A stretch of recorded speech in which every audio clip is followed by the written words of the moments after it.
My name is Angela Cox and I am the Mindset Mentor. And this is the Mindset Mentor Meets podcast. Now, my aim is to discover and share the secrets of success. You'll hear engaging and uplifting interviews with business leaders at the top of their game, all primed to deliver bucketfuls of value and inspiration. We'll bring practical tips, success strategies, and golden nuggets of motivation to help you unleash your absolute potential. Now, please do like, share, and leave a review if you love this podcast. It really does help others to find us. Thanks for listening, and let's jump in now and meet this week's fabulous guest. So what a way to start 2021 with a shine. I have Dr. Happy with me this morning, the fabulous Andy Cope. He is smiling. He is the author of a wonderful book called Shine, plus a myriad of other books. He's written more books than I've had hot dinners. He is a doctor in positive psychology and the founder of Art of Brilliance. He's also one of the nicest men that I know. Andy, it's a pleasure to have you on the show with that amazing smile. Tell me, how are you doing? I'm good, actually. Thank you. I don't know when people are going to be listening to this, but I mean, we're recording this in lockdown, aren't we? And I don't quite know what's going to come at the other end of lockdown, but I'm good. And I always feel, obviously I'm a doctor, I've got a PhD in happiness, which might crop up later, but I always feel a bit guilty about being happy because I know there's a lot of people that aren't happy at the moment. And currently in 8 months of lockdown, there are people struggling. So I think I should just give a nod to the fact it's okay to not be okay. But obviously this podcast is focused on maybe some top tips on how we can learn to improve the chances of having more good days and fewer stinkers. Yeah, wouldn't that be lovely? And isn't that what lots of us need right now as well? Yeah, this new normal, you see, I've got this thing about the new normal, and we keep talking about the new normal, and nobody really knows what it is yet. It's been around a while, but it's not really, we don't know how it's going to end. It's not really shaped and formed itself. And therefore, I think there's good news and bad news on that. And I think the bad news is that nobody really knows what it is because it hasn't yet formed. But I think that's also the good news. The good news is we don't know what the new normal is yet. And therefore, if it hasn't yet shown itself and shaped itself, and I honestly, and this is pretty much from the heart, is I believe that therefore it gives us a chance to shape what our new normal is for us personally. And I don't care what anybody else's normal is, but I want my normal to be, imagine, right, I mean, this is a big deal, right? Imagine if we could come out of lockdown in a better state than we went in. I mean, I know it's a big ask because there's a lot of people struggling, but I think it's possible. And the thing about positive psychology that I've been studying for about 15 years now is it gives you some strategies and some answers and some solutions so you can take care of your own mental health. So when the world does its worst, which it is doing at the moment, is that we might bend, but we don't have to break. And I think this is why I kind of love talking to you, because you're in exactly that same sort of mindset, is helping people to, and we all bend. We all are going to have bad days, right? That's fair enough. But you don't have to have a bad life. Totally agree. I like the fact that at the moment, and as you say, it's an individual journey that we can shape into the future. And I like the fact at the moment that we can actually rewrite the rules, because so many of us are attached to a rule book that we haven't written and all these shoulda, woulda, couldas. And actually now we've got the opportunity, as you say, because there isn't a pathway for us that we need to follow, we can decide, can't we, what our principles are for the life that we want to leave. Well, honestly, I mean, we were just talking off air when we were having a bit of bants. And we were talking about actually that making it up as you go along is the only time in my lifetime that making it up as you go along is the only viable strategy at the moment, right? So I know this is aimed at leaders. And I think leaders get really hung up on, if I ask you, how's your sales plan for next year? And how's your strategic plan? And they're like, we don't know. We're literally kind of making it up as you go along. And that's uncomfortable. It is uncomfortable with this lack of security and this lack of direction and this lack of predictability, because humans, we like routine. We love routine, don't we? Yeah. And now the script's been torn up and we're like, okay, now what do we do? Well, I'm coming at it from this. I think the message for leaders, I think, is really clear, certainly from where I'm sitting, is I think because the rules have changed, we've got a webinar called Leading in the New Normal, which is like just bonkers, right? Because nobody knows what that actually is. But I think your job as a leader and I've thought this for a long time, your job as a leader is too much to take on, right? If you think your job is to inspire people or it's to inspire your team, it's like a yoke of responsibility around your neck, and we're knackered as leaders. So if we peel all that back, and I would suggest to you that your job as a leader is to be inspired, right? And I don't care about what, if you can get that bit right, and I know it's against the odds because the world's trying to knock it out of you, but if you can get that bit right, then what will happen is, that's what my PhD's been about, is what I call flourishing. And when you're feeling amazing, it leaks out of you and it creates a ripple effect in the people around you. And that emotional contagion, Angie, that is leadership. That is leadership. Leadership's a feeling. And how do you flourish? What's your research shown you in terms of what that takes? Oh, gosh, right. Well, I mean, how long have we got? The thing about it is, I was kind of reflecting on this the other day, 15 years of researching positive psychology, and I potentially not learned anything that I didn't already know 15 years ago, right? So it is. All that time. Yeah, I know, all that time, wasted time. It's not wasted, because all we do is we already know. Everybody listens to this podcast. We already know what we need to do to feel great, but we're not doing it. All right. In fact, we're busy doing the wrong things. In terms of happiness, we're busy doing entirely the wrong things. So what I've learned, and if you just kind of think about it, right? So I studied psychology at uni. So I became well versed in phobias, disorders, anxiety, depression, all the stuff that could go wrong with you. And if you go back through the whole history of psychology, that's what it's been about for 140 years, right? So Wilhelm Wundt, the first ever psychologist in Leipzig, 1879, right? So since 1879, traditional strands of psychology have been about looking about what's wrong with you, because then, of course, what we can do is, once we've diagnosed you, here's some therapy or some counselling, and if that doesn't work, here's some medication that will allow you to function, right? And I'm not saying any of that is bad. I'm thinking it's really cool. However, if you think about it in the opposite way, what I'm really saying is this, is that for 140 years since psychology was invented, psychologists have never, ever, and I mean literally never, studied people who are already happy, right? On the grounds of them not being ill, right? So still, psychologists don't like me one little bit, I'm telling you, right? They will look at me and they'll say, why are you wasting your time studying happy people? Because what's the point? They don't need any help. They're not the ones who need help. And I'm tempted to drop my microphone and finish the podcast here, right? Because that's exactly the bloody point. Who are those people who don't need help? Who are the handful of people we can all think of? We can only think of a handful who in our life who've got something about them, right? They've got an energy. They've got a passion. They've got a smile on their face, invariably. They've got a spring in their step. They've got hope and optimism. Who are those people? Right, because we've ignored them for 140 years. So what I decided to do at Loughborough in 2005 was give them a warm embrace and say, come on, you weirdos, you slightly weird happy people.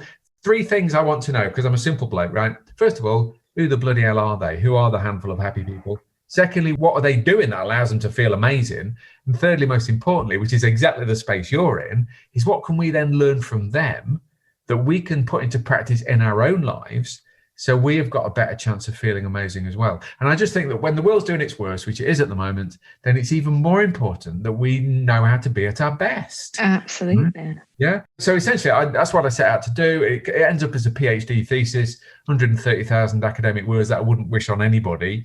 But if you translate it and you lose all the, I call it, well, I'm allowed, I've sworn already, haven't I? Lose the bullshit, right? If you lose the bullshit and you boil it down to the bare bones of, what have you learned? It's all fairly obvious and simple stuff. And I call it personal remembering. I used to think I was into personal development, but I'm not into personal development. Personal remembering is, none of this is new.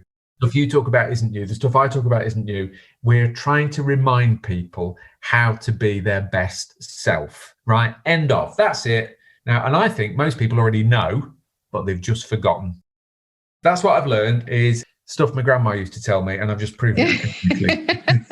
And it was also simple then, wasn't it? And it was also simple when we were kids, and it was much easier to think and feel the way that you are talking about thinking and feeling. I'm interested to hear more about, I know you call them the 2%ers, these people who you were embracing at Loughborough and, finding out about their weirdness. Do 2%ers have a bad day? Yeah, they do. They have a bad day, and it's the inevitability of that is, the 2%ers. Basically, what I did was I gave out lots of diaries in the workplace and asked people to record how they feel during the working week.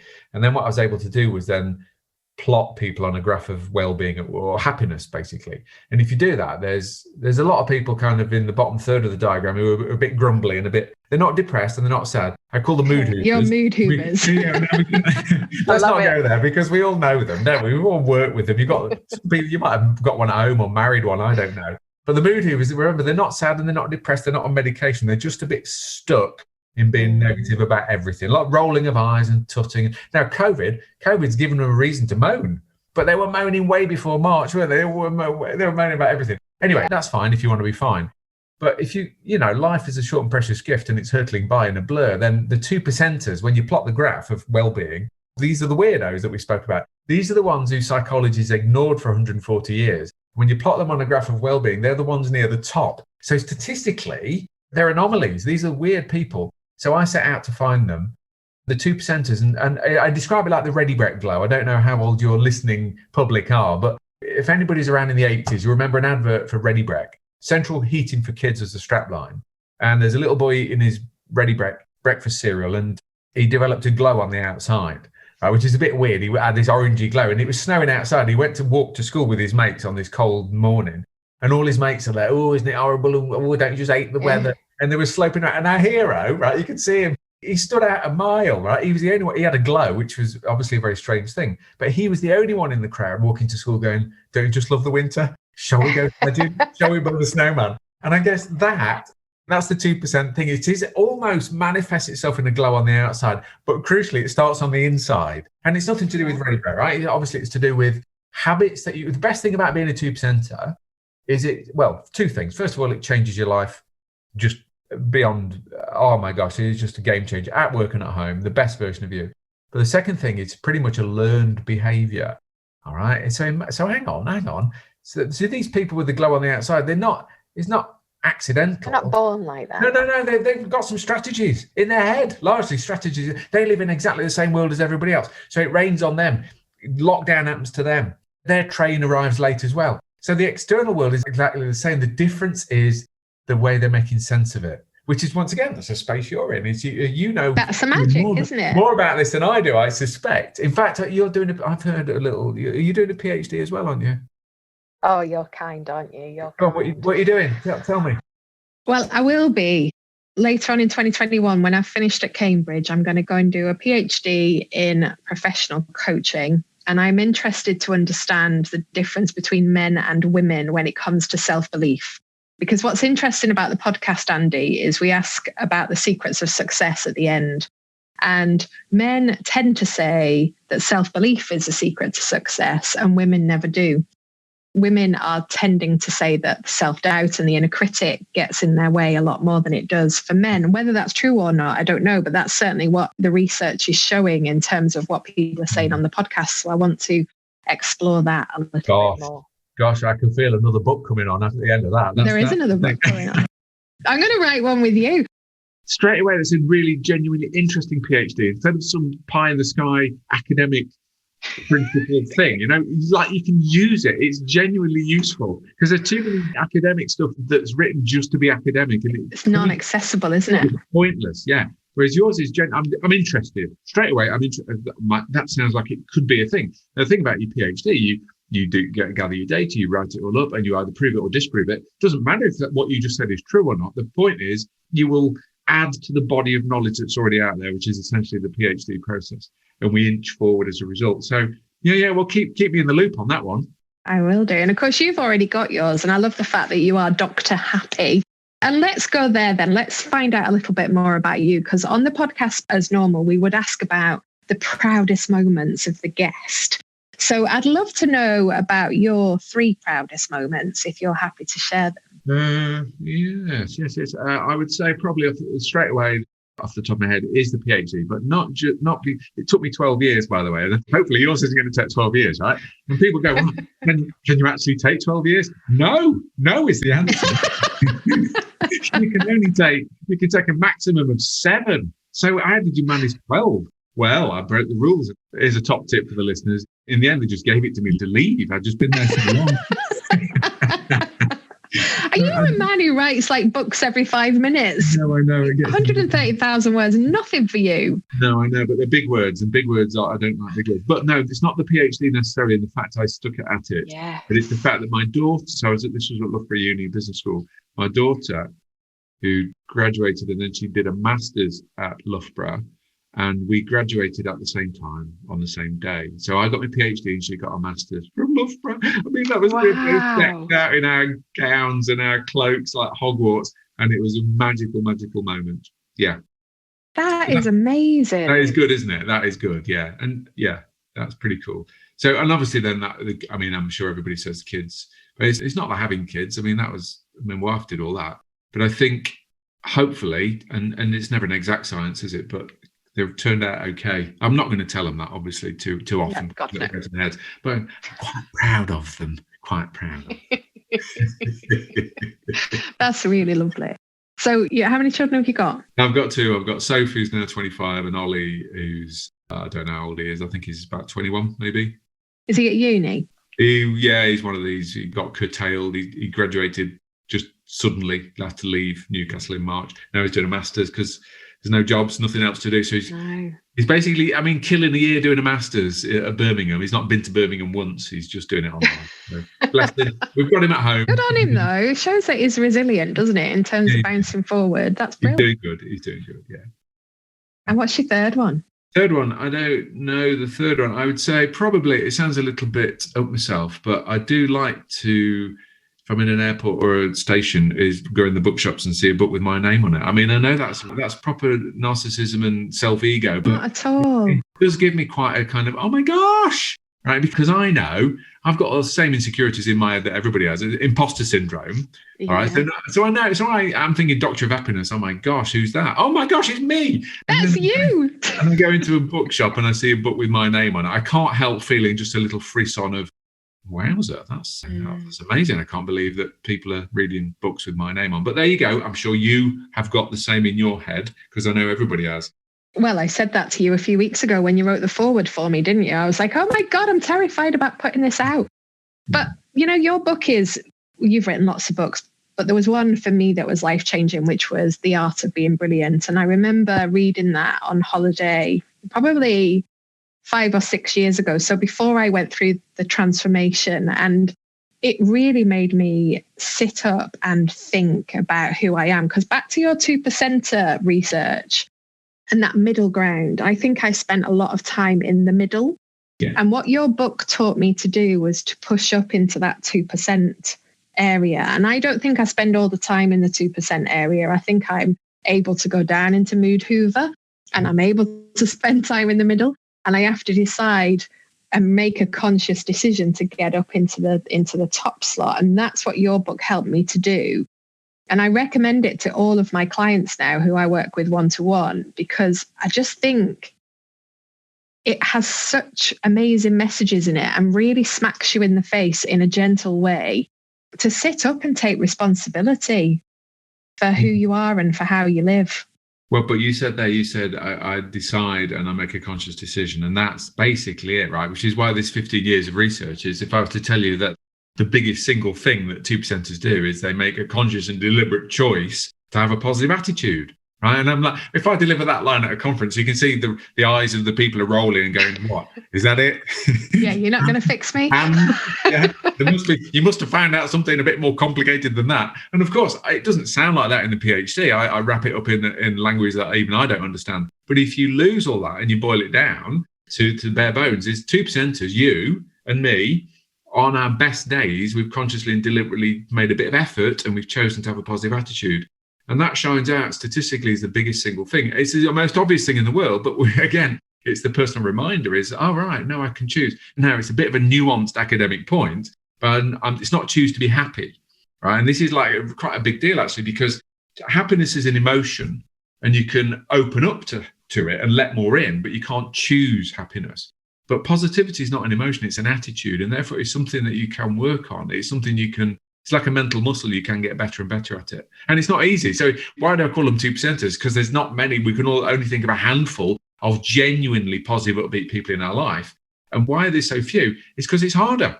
right? It's easier to be in the middle ground, right? It's easier to grumble. It's easier to roll your eyes and, oh my gosh. It's easier to slope out of bed on a Monday with a, I say to people, did you rise and shine or did you rise and whine? And most people are like, oh, yeah. What kind of wine? Yeah, well, exactly. That's but getting out of bed, with a heavy heart and, oh, here we go again. That is such a common thing, right? And everybody's doing that. But you don't have to do what everybody else is doing. That's the whole point. That's what the art of being brilliant is about, is a little nudge theory, really, about, there is a brilliant version of you lurking inside.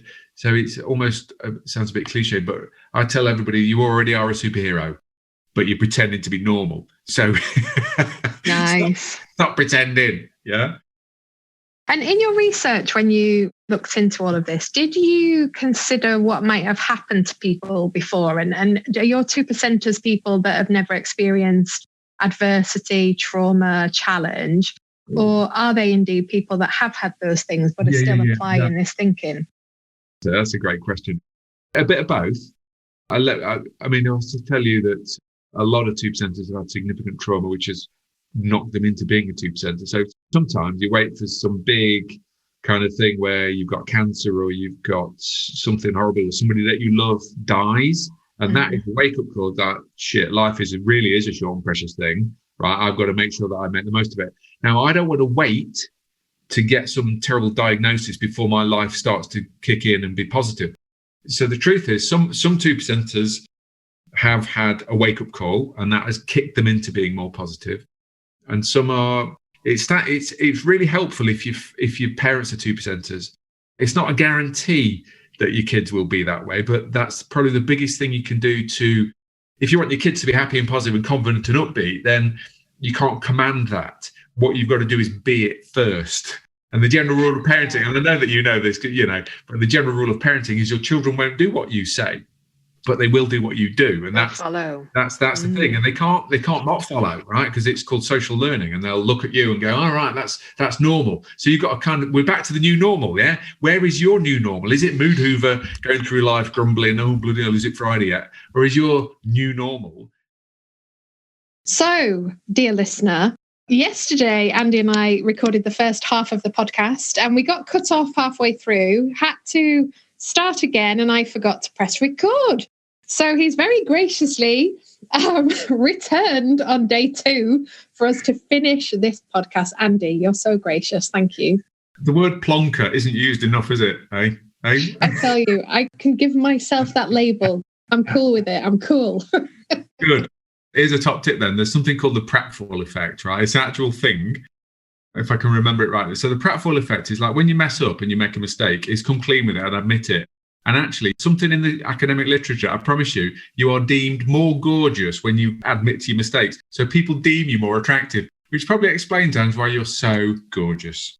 Oh, I tell you what, I love you today. That is amazing. And you're wearing an orange T-shirt, so you look like it too.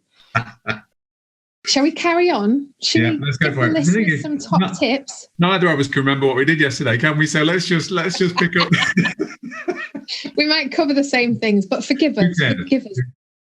We were talking, Andy, yesterday about this idea of positivity being a choice and a decision that we need to make. And I thought it would be good to just explore that a little bit more in terms of what are some of the tips that you have for people in how they can go about making that choice and making themselves feel like a 2%er.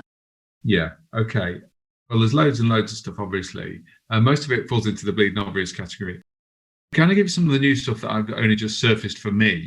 And that is, I love, there's a Japanese phrase, ichigo ichi-e, it might be badly pronounced, but I've only just learned it. I learned it about a week ago, and it's applied to a Japanese tea ceremony. There's the top tip attached to this, right? It applies to a Japanese tea ceremony. I want to give your listeners stuff they've not heard elsewhere, yeah? I love it. It's almost like, it literally translates to something like the uniqueness of the moment or the rise of the moment. And it's essentially like this time only, about living in the now a little bit more. So what they do in the Japanese tea ceremony is they cherish that time. So you could have the same people at the same ceremony, at a similar ceremony the next day, but it will be a different environment, a different atmosphere. You've only got that one time to be with those people in that instance. And I like the kind of way that it leads into this sort of, wherever you go, be your best self. And I mean, it's such an obvious top tip, isn't it? And it's the realization that, well, it's not just about having a cup of tea, is it, with your other half and just being there properly for them, but reading the best bedtime story you possibly can. Don't just go through the motions. Just, you're not going to have another chance to be in that moment with that child at that particular time. So become the world's best bedtime story reader. You know, and essentially in the PhD, I call it a portable benefit. So when you become this 2%, you kind of inhabit that personality of being the best you, and it goes everywhere with you. And I just love that sort of this time only thing. We've only got this time, so let's make the most of it. So I like that. So it's kind of made, if it challenges me, it makes me think.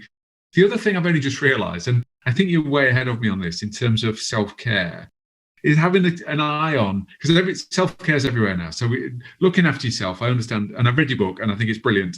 And you talk a lot about self-care. And the least selfish thing you will ever do is look after yourself, which kind of makes sense.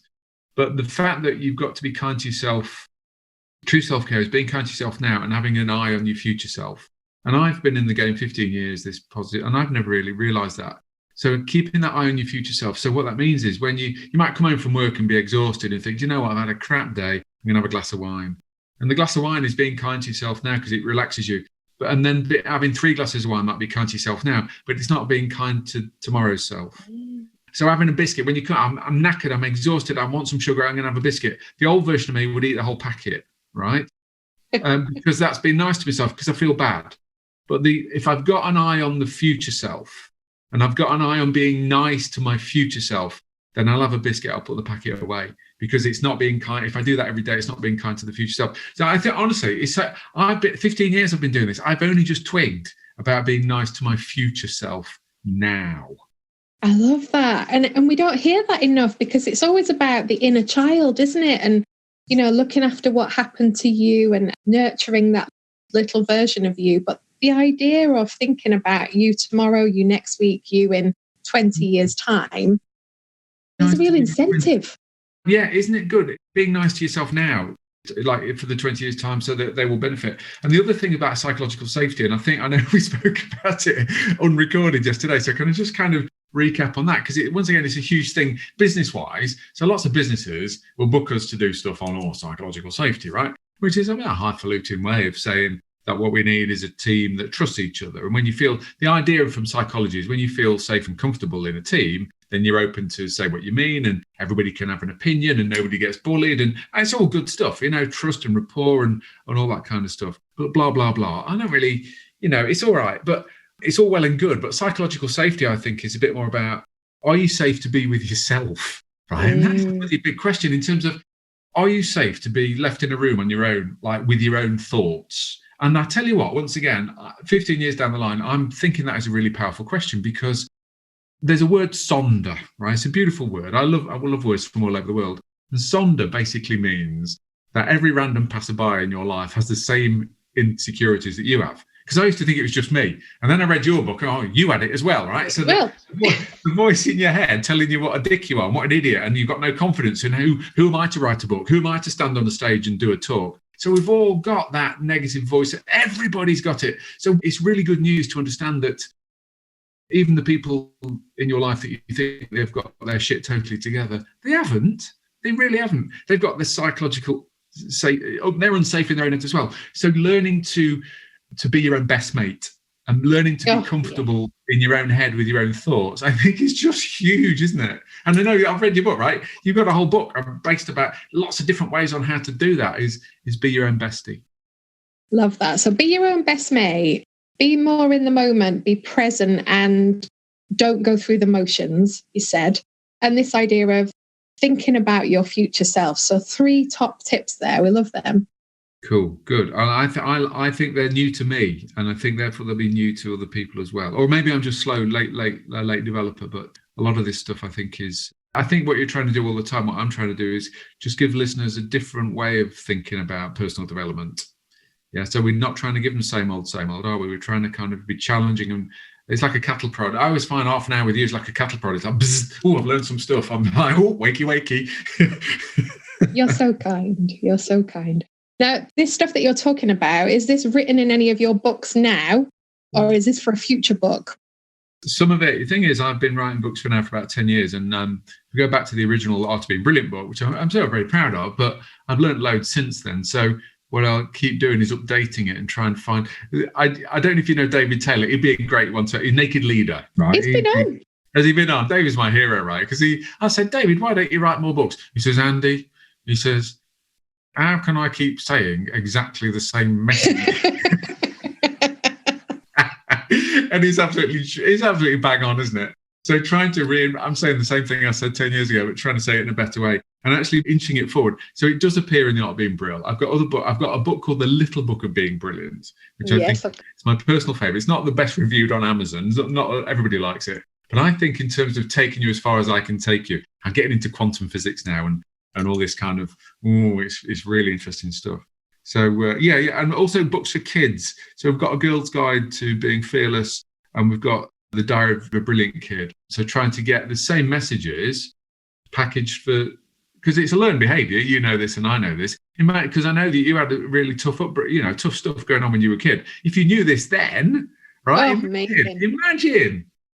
Amazing. And this is why I want to get it into my children. And this is why your books are so good at that. I mean, you've written so many books. It's beyond belief, really. You must have like a whole bookshelf of them at home. I think the thing is, and I think I will have a rest from it in a bit, but the thing is with me, because I've done the PhD thing, I've got a lot of content. Like you learn you're about to learn because you're about to do a PhD, aren't you? Is that when you do a PhD, you do loads and loads of research that doesn't make it into your final thesis. Yes. But it's interesting. In fact, it's probably more interesting than the stuff that does make it into your final thesis. So I've got a million words like just banked. So I'm able to draw on that. The sort of non-academic stuff really interests me more than the academic. And you just make it also real. And that's the bit that people connect with. And that's why you're such a great author. Oh, bless you. And speaker. I mean, I must say to the listeners now, I've seen Andy speak a few times now, and it's just phenomenal. The work that you do in corporates and your sort of keynote speaking is just brilliant. People should really come and have a look at you because what did I call it yesterday before we got cut off? It's like a gentle slap, your keynote stuff, in terms of a fun way of delivering a tough message that people need to sit up and listen to. Okay, well, thank you. I mean, isn't it interesting that, 10 years or 15 years down the line, we've been in business training and speaking, we've always been in the well-being. I mean, it's a bit of a nuanced point maybe between you and me, but we've sort of talked about happiness. Happiness was our thing. And all we've done recently is just change the language to well-being and mental health. Yeah. But kept the same content because the world doesn't seem to connect with happiness somehow. But mental wealth and mental health and well-being, they're the buzzwords. So what we've had to do is kind of rebrand slightly, but it's the same message. I mean, deja vu is one of my things. I talk about deja vu because if you sit in a conference, it's the same old bullshit. You hear it round and round and round again. And I'm really seriously trying not to do that. But I mean, you couldn't, at one level, you couldn't be more non-corporate. And that's the thing that's wonderful, is that you go in and you're different to I've been in corporate and I've had people come in and talk about well-being and they do it in that corporate way. You don't, and that's what's fresh. Well, you don't either, and I think it's that I know your business is doing really well because what you and I do is let's look at what everybody else is doing and not do that. That's where we've positioned ourselves, is let's not do that, because if you want that, there's other companies that will do that, but we don't do that. Yeah, mold breakers. That's what we are, mold breakers. We're going to play a game now. Are you ready? We'll go on. What's the game? What's the rules? 5-second game rule. So you've got 5 seconds to give me 3 answers to a question. Are you ready? I'm ready. Andy Cope, in the 5-second game rule, can you tell us your 3 favourite books? Oh my gosh, my 3 favourite books. Probably Naked Leader by David Taylor, which was one of the books that immediately switched me on. I also like Tuesdays with Morrie, which is quite deep. And I like the one I've just read is by Ryan Holiday. It's called Stillness or something, and it's really good. It's got some good stuff that I've then taken off him and will appear in one of my own books. Borrowed. Borrowed, that's the word I was looking for. Yeah. Love that. Steal with pride. Yeah. Wonderful. And now we're on to that killer question, the one that we ask at the end of the podcast every single time. And it's about the secrets of success. And I'd like to know from an Andy Cope perspective, what's the secret? And yesterday when we did this question, you talked about a metaphor, which was amazing. So Absolutely. I'm just writing a kids' book, actually, and I've got a thing in there about I call it the Everyday Olympics. And if you could, I put this scenario, so just imagine if you've been represented for your country at the Olympics, but it's Olympics with a difference. So it's not every 4 years. So I was thinking it could be somewhere glamorous like Sydney or Melbourne or Los Angeles or Bolton. Stockport or Bolton. Yeah, there you go.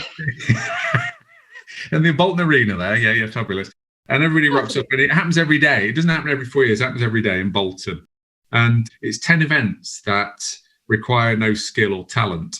So I can't remember quite what the events are, but they're things like working hard, trying hard, being kind, being passionate, doing extra, having a positive attitude, being resilient. And I think in terms of what we're asking the kids is, if that was actually a thing and you were represented on those events, would you be a gold medal winner? And I think basically my secret is that I would. All those ordinary things.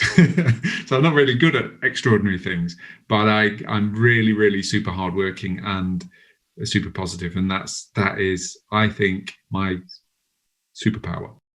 Oh, Ordinariness is my superpower. you're extra. You know you are. It's amazing. Tell us about the butterflies. Oh, butterflies. All right. Okay. Very quickly then. The butterflies, once again, something that with hindsight has only come to me recently, but I think once again, metaphor man strikes again. True story. I used to have the best, well, I've got the best job in the world, but I used to get out of my house because it wasn't lockdown. And I was doing some work in Australia about 2 or 3 years ago. And I had an 8 or 9 hour stopover in Singapore, right, which isn't ideal. And I got no idea what time of day it was when you land in Singapore. Changi Airport, you've probably been. Wonderfully huge international airport. And rather bizarrely, they've got a butterfly farm or a butterfly meadow or something on the top floor, which is a bit odd. I'm thinking, okay, well, that sounds more interesting to spend 8 hours sitting in a butterfly, whatever it is. It's going to be more interesting than sitting in departures. So I paid me extra money and I went and I thought I'll sit and read my Kindle in this butterfly farm. Right, so top floor of Changi Airport. You would not know you're in an airport. It's like the Eden Project. It is a huge dome. It's like a huge dome, right? It's got bloody waterfalls and fountains and trees and birds, and it's like a sort of rainforest thing. And you go in, and obviously there's butterflies everywhere. There are butterflies just flapping around. And so I'm sitting there going, this is just so non-airporty. And I sat there on a bench in the park in this butterfly farm, and I just watched people for a while. Then I read my Kindle. All right, a couple of hours in, a bunch of school kids came in on a school trip, and they're about 8 or 9 years old. So local Singaporean kids on a school trip to the butterfly farm. And there's 30 of them walk in, peace and quiet's gone, right? Because kids see the butterflies, they're like, oh my gosh, butterflies. And these kids, honestly, they spent about an hour leaping around and chasing and running and trying to jump in and trying to catch all these butterflies. And they were exhausted because it was hot in there, right? So it's sort of rainforest sort of temperature. They were sweating, big sweat patches on them. And they were all doing that except one kid, right? And one kid was standing stock still in the middle of the thing. And that kid was covered in butterflies, all right? You almost couldn't see that it was a child because this kid was covered in butterflies. And I remember thinking at the time, oh, that's really cool. 3 years later, I'm like sitting there going, oh my gosh. I mean, is that not a metaphor for happiness or what? Are we so busy chasing and running and jumping and relentlessly pursuing, sweating buckets in this pursuit of happiness? Whereas maybe the secret is to stop and be in the moment. And if we just, maybe happiness isn't a pursuit. Maybe if we just stopped for long enough, happiness would have time to catch up with us. I'll leave you with that.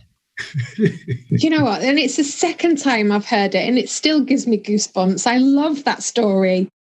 Brilliant. We did it yesterday. You've been brilliant on take 2, Andy. Oh, great stuff. Well, hopefully I've not revised too much of the stuff in take 1 because I can't honestly remember. A lot goes on, doesn't it? But anyway, it's been a pleasure. It's always a pleasure talking to you. I always end up learning more than I should. I think, yeah. Anyway, so thanks for having me. And thanks for listening. Oh, it's been a joy. Putting up with me. Thank you very much. I've been checking the recording every few seconds while you've been talking. And we've recorded, Andy, so it's all good. Yay! Thank you so much. All right, well done. For your time and for getting everybody set for 2021. You're an absolute star. Okay. Go and buy Andy's books because they're all brilliant. And I look forward to seeing what you do next. Fantastic. Happy New Year, everybody. I do hope that you enjoyed listening to the Mindset Mentor Meets podcast. If you did, be sure to check out the show notes to access all of those important links. For more about me, visit my website at www.angela-cox.co.uk. Now, I'd really love it if you could subscribe to our channel so that you never miss an episode, and do leave us a 5-star review because it really helps us to get noticed. Bye for now. I do hope that you'll tune in next week, and take good care.